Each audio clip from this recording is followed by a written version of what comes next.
Praise the Lord. सबको जय मसीह की। पिता परमेश्वर का एक बार फिर से धन्यवाद कि उसने हमें संभाल बचा के रखा है। प्रियो, आइए वचन से सीखेंगे। आज का जो विषय है, डर के कारण आशीष को ना गंवाएं।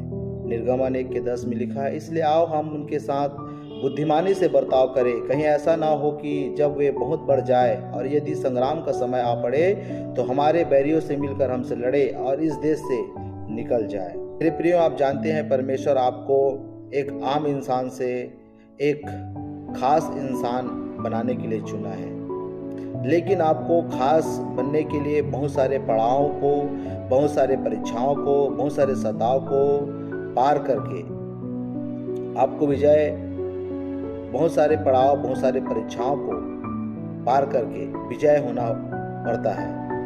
आपको बहुत सारे चीज़ों को भी छोड़ना पड़ता है। एक खास इंसान बनने के लिए आपको बहुत सारे चीज़ों को भी छोड़ना पड़ता है। लेकिन कई बार हम अपने खुद के गलत फैसला से हम अपनी ज़िंदगी में आशीषों को आने से रोक देते हैं। आशीषों को आने से अपनी ज़िंदगी में हम क्या करते हैं? रोक देते हैं। मेरे प्रियो, बाइबल में हम जब पढ़ते हैं निर्गमन की किताब में कि कैसे इजरायली लोग खास बने, उन्होंने बहुत सारे दुखों का सामना करके विजय पाया। दूसरी तरफ जब इजरायली बहुत बढ़ने लग गए तो फिर राजा सोचने लगा कि मैं इनके साथ बुद्धिमानी के साथ बर्ताव करूं या क्रूरता के साथ। कहीं ऐसा ना हो जाए कि ये मेरे दुश्मन के साथ मिलकर मुझे हरा ना दे। मेरे प्रियो, बहुत कम लोगों को पता है कि इजरायलियों ने फिरौन राजा को दुख नहीं दिया था, पर उसके अपने डर ने उसको दुख दिया। मेरे प्रियो, शैतान कुछ नहीं करता, कई बार आपका डर ही आपको मारता है, आपको गिराता है। इसी डर की वजह से फिरौन राजा ने इजरायलियों के दुख को बढ़ा दिया था और एक गलत फैसला लेने की वजह से वो निचले स्तर पे आना शुरू हो गया।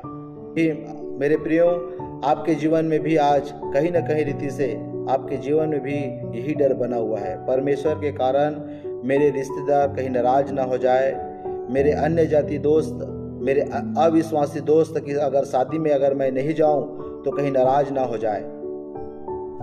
आपके इसी डर को आपको नीचे लेकर आने के लिए, आपको गिराने के लिए इस्तेमाल करता है।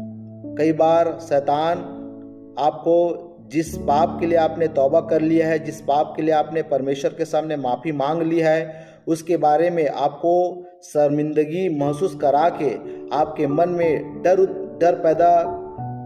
पैदा करके आपको गिराने की कोशिश करता है।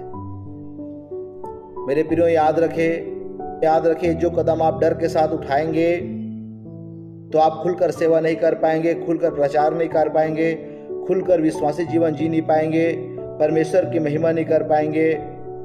कई लोग ईर्ष्या के साथ कदम उठाते हैं, किसी को नीचा दिखाने के लिए कदम उठाते हैं, किसी के सामने बड़ा बनने के लिए कदम उठाते हैं। तो यह सब कदम आपको ऊंचा उठाने के लिए नहीं है, आपको नीचा गिराने के लिए। अब ऐसा फैसला ना लें। इसलिए आपको याद रखना है, शैतान बहुत चालाक है, लेकिन यह भी याद रखें कि परमेश्वर के वचन में लिखा है, मत डर, मैं तेरे साथ हूँ। आप परमेश्वर की महिमा के लिए जो भी कदम उठाए, संयम के साथ, धीरज के साथ उठाए, ताकि परमेश्वर उस डर को खत्म करके एक मजबूत और एक सफल मसीह आपको बना सके, यीशु मसीह के नाम में, आमीन। मेरे पिता परमेश्वर, मैं प्रार्थना करता हूँ आज पिता परमेश्वर आपने इस वचन को दिया, इसके लिए धन्यवाद करता हूँ। जो भी पिता डर की आत्मा है, जो भी पिता परमेश्वर बेचैनी और व्याकुलता और निचले स्तर में लेके जाने वाली आत्माएं हैं, इस डर की आत्माओं को मैं यीशु मसीह के नाम से डांटता हूँ कि हम लोगों के शरीरों से यीशु मसीह के नाम से निकल के चली जाए। पिता परमेश्वर, हम डर पे काबू कर सके। पिता परमेश्वर, आपने हमें डर की नहीं, आपने हमें संयम और सामर्थ्य की आत्मा दी है। उस सामर्थ्य के द्वारा हम आगे बढ़े और तेरी महिमा के प्रकाश को पा करके पिता परमेश्वर हम बड़ी रास्तों में आगे बढ़ सके और एक आम इंसान से एक खास इंसान यीशु मसीह के नाम से बन सके।